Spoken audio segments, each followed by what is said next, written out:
Again welcome back to our own channel. तो जैसा कि आज है 20 तारीख मतलब 20 फरवरी, एंड देन अब आप लोगों का जो साइंस का एग्ज़ाम था और वो तो ख़त्म हो गया, बट अब आप लोगों का 25 को सोशल साइंस का एग्ज़ाम है। एंड देन अब फर्स्ट ऑफ ऑल मैं बात करूँ, मैं आप लोगों को आज एक ऐसी स्ट्रेटजी के बारे में डिस्कस करने वाला हूँ फॉर माई स्ट्रेटजी, बिकॉज अब तक जितने भी एग्ज़ाम हुए हैं सब में मैंने आप लोगों को साथ दिया है। जो क्वेश्चंस मैंने आप लोगों को बताए वो उनमें से मैक्सिमम क्वेश्चंस पूछे भी गए हैं।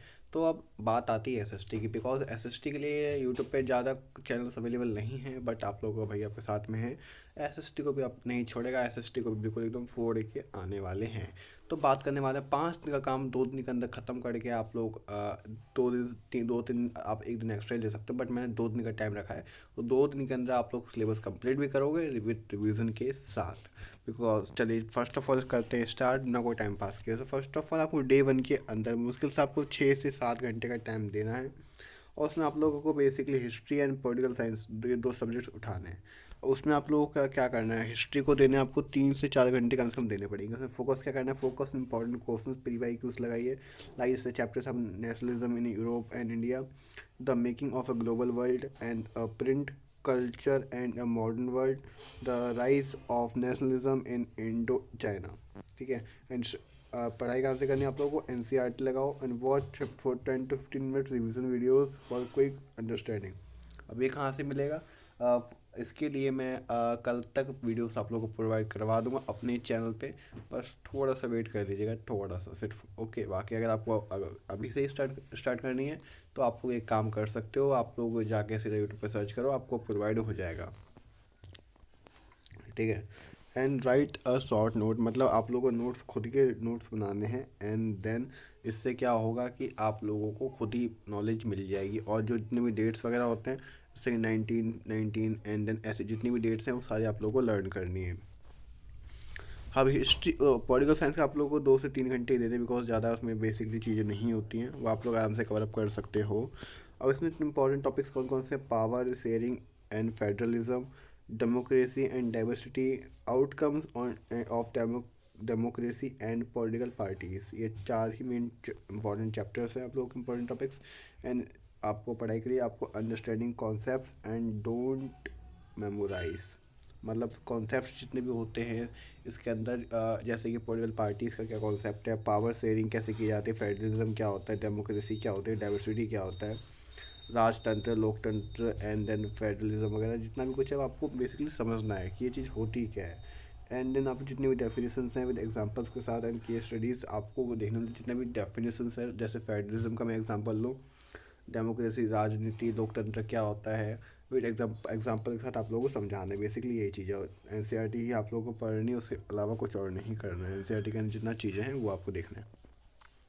डे 2 के अंदर आप लोगों को ज्योग्राफी एंड इकोनॉमिक्स को देखना है, उसमें भी 6 से 7 घंटे का टाइम देना है। ज्योग्राफी के अंदर आप लोगों को भी 3 से 4 घंटे का टाइम देना है। इंपॉर्टेंट टॉपिक्स है resources and development, agriculture and manufacturing industries, water resources. Basically ये 4 इंपॉर्टेंट टॉपिक्स थे। और वही सेम चीज़ है इसमें, बेसिकली आपको जितने मैप्स वगैरह होते हैं, मैप 5 नंबर का आता ही आता है, तो 5 नंबर का जो मैप है आप लोगों को वो अच्छे से करके जाना है। जितने भी चैप्टर्स आप लोगों के मेन पॉइंट्स जो समरी है वो आप लोगों को देख लेनी है एक बार। एंड वही सिंपल सा बोलूँगा, प्रैक्टिस कीजिए, शॉर्ट नोट आंसर्स जितने भी होते हैं उनकी आप लोगों को उनको खाली आप लोगों को नज़र मारना है। और बचा लास्ट में आपका अर्थशास्त्र इकोनॉमिक्स। तो बेसिकली इसमें क्या करना है, इंपॉर्टेंट टॉपिक्स जो है, डेवलपमेंट क्या होता है, sectors of the Indian economy क्या होती है, मनी एंड क्रेडिट क्या होता है, globalisation and Indian economy, Indian economy के अंदर कैसे ग्लोबलाइजेशन का क्या वो है, सब कुछ आप लोगों को चेकआउट करना है। मेन 4 इंपॉर्टेंट टॉपिक्स हैं। अब बेसिकली इसमें आप लोगों को क्या करना है, फोकस करना है डेफिनेशंस क्या हो, मतलब क्या मतलब होता है ग्लोबलाइजेशन का, क्या मतलब होता है डेवलपमेंट क्या मतलब क्या होता है, मनी एंड क्रेडिट का क्या मतलब होता है, डेफिनेशंस विद एग्जांपल्स के साथ। एंड इसमें प्रैक्टिस क्या करना है, सब आपको बेसिकली केस बेस वाले जो होता है चीज़ें, क्वेश्चंस वही ज़्यादातर बन के आ रहे हैं, तो उसका आपको प्रैक्टिस लगाना है। एंड देन लास्ट में जा करके आप लोग 2 से 3 घंटे का आप लोग को टाइमर लगा करके सॉल्व करना है एक पूरा पेपर। आप लोग उठाइए लास्ट ईयर का, 3 घंटे का टाइमर लगा करके आप उसको सॉल्व करने का ट्राई कीजिए। एंड देन प्रैक्टिस आप लोगों को कम से कम 1 से 2 सैम्पल पेपर का तो आप लोगों को करना ही करना है। एंड देन इसी के साथ ही आप लोगों को कुछ बाहर की चीज़ें नहीं पढ़नी है, only N C R T, N C R T, N C R T. मैं फिर से बोल रहा हूँ, एंड देन इसमें आप लोग यूज़ मेमोराइज माइंड मैप, जैसे कि जितनी मैप्स हैं वो आपको याद करने हैं अच्छे से, कैसे फिलअप करने का है उसका तरीका मैं सिखाऊंगा आप लोगों को। जितनी भी डेट्स वगैरह हैं वो सारी याद करनी है आप लोगों को। एंड इसी के साथ आप लोगों को जो अब जो टॉपिक्स बच गए हैं उनको आप लोगों को छोड़ देना है, और जितने भी हाई वेटेज वाले चैप्टर्स हैं उनको ज़्यादा फोकस करना है। वो चैप्टर्स मैंने आपको ऑलरेडी बता दिए हैं, वो जो हाई वेटेज वाले चैप्टर्स हैं। अब इसी के साथ ही आप लोगों को बिल्कुल फुल कॉन्फिडेंट रहना है, बिकॉज ये एसएसटी का एग्ज़ाम है। आप इसके अंदर आप लोग जितना ज़्यादा लिख के आओगे उतनी ज़्यादा आप लोग मार्क्स मिलते हैं। तो उसका आप लोग बेसिकली ध्यान रखिएगा, जितना ज़्यादा लिख के आओगे उतने अच्छे मार्क्स मिलेंगे। बाकी अगर आप लोग बिल्कुल ही ब्लैंक छोड़ के आ जाओगे, जैसे कि अब आपने बिल्कुल ही ब्लैंक छोड़ दिया, कुछ नहीं लिखा है, तो आप लोगों को मार्क्स नहीं मिलेंगे। बाकी अब मिलते हैं इसी इंटरेस्टिंग नेक्स्ट वीडियो में। Thank you so much for watching, till then.